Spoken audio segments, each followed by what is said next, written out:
दोस्तों, उत्तर प्रदेश की राजनीति में जब अखिलेश यादव और मायावती की बात होती है तो जाहिर तौर पर इनको सियासी शत्रु के तौर पर देखा जाता है। 2019 में दोनों का गठबंधन हुआ, लेकिन उसके बाद यह रिश्ता टूट गया और उसके बाद 2024 में तमाम कोशिशों के बावजूद मायावती इंडिया गठबंधन का हिस्सा नहीं बनी, क्योंकि वो समाजवादी पार्टी के साथ सीट शेयरिंग नहीं करना चाहती थी। लेकिन दोस्तों, उत्तर प्रदेश में अब 10 विधानसभा सीटों पर उपचुनाव होना है और इस उपचुनाव से पहले मायावती के और अखिलेश के दोनों के सुर थोड़े नरम पड़े हैं।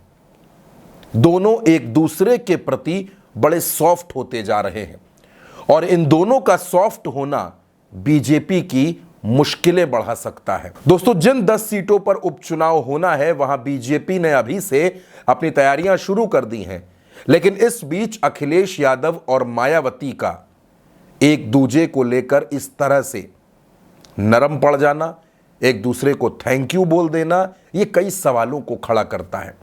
अब आप सोचेंगे कि आखिर ऐसा क्या हुआ जो मायावती अखिलेश यादव को थैंक यू बोल रही हैं और अखिलेश यादव मायावती के पक्ष में खड़े नजर आ रहे हैं। तो दोस्तों, इस बात को समझने के लिए मैं आपको एक घटना की जानकारी देता हूं। दरअसल उत्तर प्रदेश के एक न्यूज़ चैनल पर डिबेट के दौरान भारतीय जनता पार्टी के प्रवक्ता और मथुरा से भारतीय जनता पार्टी के विधायक एक बयान देते हैं। दरअसल उनकी बातचीत के दौरान वो कहते हैं कि मायावती को पहली बार भारतीय जनता पार्टी ने मुख्यमंत्री बनाया। यहां तक ये बात समझ में आती है, लेकिन उसके बाद वो ये कहते हैं कि मायावती को मुख्यमंत्री बनाना भारतीय जनता पार्टी की गलती थी। यहीं पर नहीं रुकते दोस्तों, वो ये कहते हैं कि उत्तर प्रदेश की राजनीति में और हिंदुस्तान में सबसे भ्रष्ट मुख्यमंत्री अगर कोई है तो वो मायावती हैं। दोस्तों, मायावती दलित बिरादरी से आती हैं और 2024 के लोकसभा चुनाव में भारतीय जनता पार्टी ने यह देखा है कि किस तरह दलितों ने भारतीय जनता पार्टी के खिलाफ वोट किया है, किस तरह उत्तर प्रदेश या खास तौर पर देश के अलग अलग हिस्सों के दलित भी भाजपा से नाराज दिखे हैं, क्योंकि बीजेपी के तमाम नेता संविधान को बदलने की बातें भी कर रहे थे। लेकिन मायावती के खिलाफ हुई ये टिप्पणी अखिलेश यादव को नागवार गुजरी और अखिलेश यादव ने इस पर फौरन अपनी प्रतिक्रिया दी और मायावती के पक्ष में खड़े हो गए। अखिलेश यादव ने क्या कहा, सबसे पहले आपको मैं वो बताता हूं और उसके बाद मायावती ने किस तरह अखिलेश यादव को थैंक यू बोला है, धन्यवाद दिया है, वो भी बताऊंगा। दोस्तों, अखिलेश यादव ने अपने एक्स अकाउंट पर एक पोस्ट लिखा। उसमें वो लिखते हैं कि उत्तर प्रदेश के एक भाजपा विधायक द्वारा उत्तर प्रदेश की एक भूतपूर्व महिला मुख्यमंत्री जी के प्रति कहे गए अभद्र शब्द ये दर्शाते हैं कि भाजपाइयों के मन में महिलाओं और खास तौर से वंचित शोषित समाज से आने वालों के प्रति कितनी कटुता भरी है। राजनीतिक मतभेद अपनी जगह होते हैं, लेकिन एक महिला के रूप में उनका मान सम्मान खंडित करने का किसी को भी अधिकार नहीं है। भाजपाई कह रहे हैं कि उन्हें मुख्यमंत्री बनाकर हमने गलती की थी। ये भी लोकतांत्रिक देश में जनमत का अपमान है और बिना किसी आधार के ये आरोप लगाना कि वो सबसे भ्रष्ट मुख्यमंत्री थीं बेहद आपत्तिजनक है। भाजपा के विधायक के ऊपर सार्वजनिक रूप से दिए गए इस वक्तव्य के लिए मानहानि का मुकदमा होना चाहिए। भाजपा ऐसे विधायकों को प्रश्रय देकर महिलाओं के मान सम्मान को गहरी ठेस पहुंचा रही है।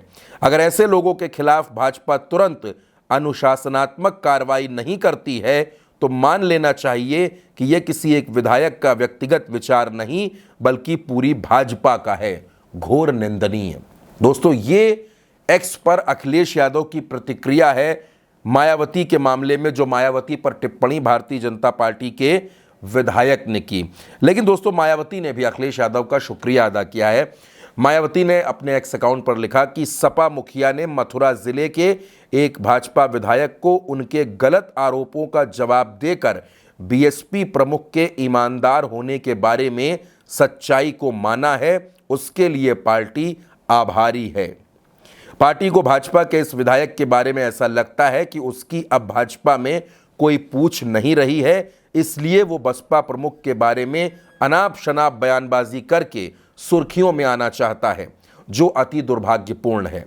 जबकि भाजपा को चाहिए कि वह उसके विरुद्ध सख्त कार्रवाई करे और यदि वह दिमागी तौर पर बीमार है तो इसका इलाज भी जरूर करवाएं, वरना इसके पीछे बीजेपी का कोई षड्यंत्र ही नजर आता है, ये कहना भी गलत नहीं होगा। यदि भाजपा अपने विधायक के विरुद्ध कोई भी सख्त कार्रवाई नहीं करती है तो फिर इसका जवाब पार्टी के लोग अगले विधानसभा चुनाव में उसकी जमानत जब्त कराकर तथा वर्तमान में होने वाले 10 उपचुनावों में भी इस पार्टी को जरूर देंगे। दोस्तों, ये मायावती का जवाब है और अखिलेश यादव ने किस तरह मायावती के साथ खड़े होकर भाजपा विधायक पर हमला बोला है, ये दोनों बयान, दोनों बातें मैंने आपको बताई। और अब आखिर की बात से शुरू करते हैं। मायावती कह रही हैं कि 10 सीटों पर होने वाले उपचुनाव में भारतीय जनता पार्टी को सबक सिखा दिया जाएगा। तो क्या अब मायावती अपनी रणनीतियों में बदलाव भी कर सकती हैं? क्या मायावती अंदर खाने समाजवादी पार्टी की मदद भी कर सकती हैं? क्योंकि मायावती का मकसद अब भारतीय जनता पार्टी को हराना है।